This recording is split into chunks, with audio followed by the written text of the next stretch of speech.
With this, we have a bunch of tools at our disposal to ensure we can do it. So everything from commercial grade bolt cutters to cut open locks, doors, and everything we need, to other tools that we use to pry and manipulate to get where we need to go to put the fire out. In some cases, we have to do some ventilation operations. So if there's a smoke-filled house and it's smoky in the attic, sometimes we have to get up on the roof and cut a big hole. We got saws. Got saws for commercial properties as well. This will cut concrete, garage doors, everything we need. And then sometimes you just need a fan. So the purpose of ventilation with this fan is to create a better atmosphere for victims in the home, as well as to clear out smoke so that we can see to put the fire out. We respond to all manner of incidents, including vehicle accidents, as well as medical emergencies. Some of the tools that we have on this truck are specific for each of those types of events. This particular tool, the Hearst tools, usually referred to as the jaws of life, are used during MVAs or motor vehicle accidents, and we can use this tool to gain access to a patient. Our primary concern is the care for the patient. Once again, life safety is always the highest priority.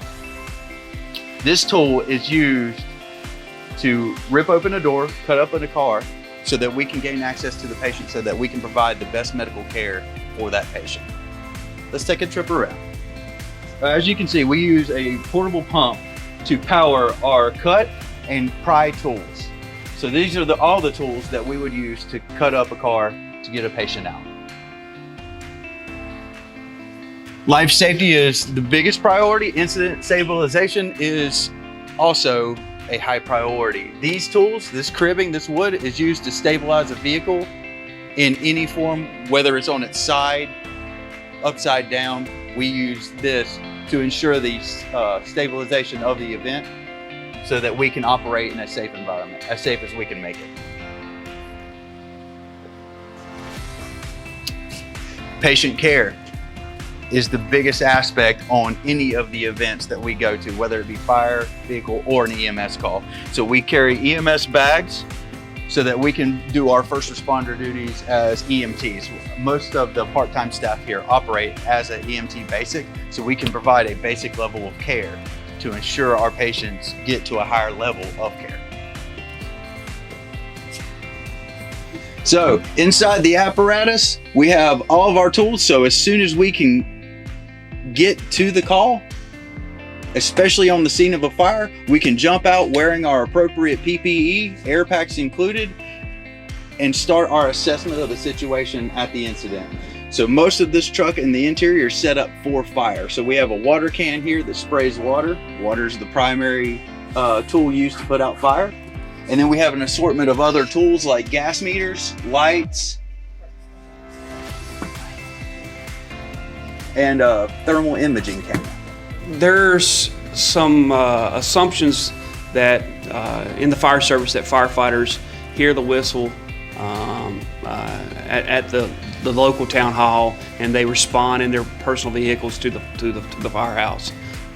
Would like to dispel those rumors and let you know that the fire service and this particular department does have career firefighters, and those career firefighters are not inside the fire station, maybe playing chess or checkers or even cards. That there's a lot of training that the firefighters have to go through in order to stay on top of their craft and continue to, I guess, to educate themselves with the technology and the way it's changing today. But a career firefighter, their schedule would look something to the effect of they would work 24 hours and then they would be off for 2 or 3 days. But in order for the schedule to work out right, most firefighters, career firefighters, work 9.5 days a month. So that's about 21 days that they have off. And that's why most career firefighters also have a part-time job. But during their 24 hours, they're training to sharpen some skills with the profession. They're also cleaning the station.